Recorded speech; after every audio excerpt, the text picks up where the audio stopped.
Табигый байлыкны саклау кешеләрнең изге бурычы. Бу чорда урманнарда яшәүче хайваннарга авырып туры килә. Ризык эзләү проблемасы башлана.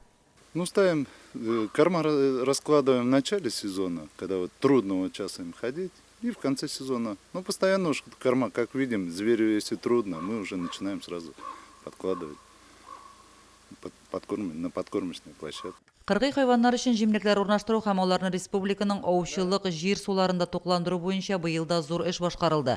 Урманчылык территорияларында җимлекләр ясалды. Пошиларга, куяннарга туз, кыргый кәҗәләргә катнаш азык салынды, кошларга вак-таш һәм ком катнашмасы куелды.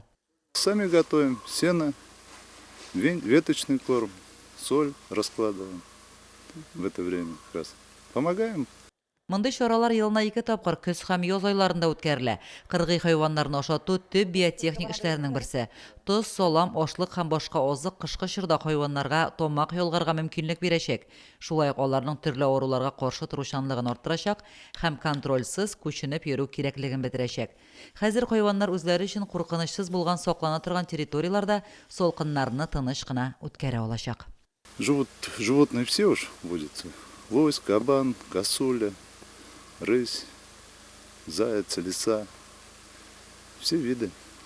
Республиканың аучылык биләмәләрендә кыргый хайваннар өчен җимлекләр урнаштыру һәм аларны тукландыру, хайваннарны саклау һәм үрчетү максатыннан гына түгел, әҗәнлекләр өчен уңай шартлар тудыру өчен дә эшләнә. Лилия Шәймиева, Динар Нуретдинов, Мөслим телевидениесе.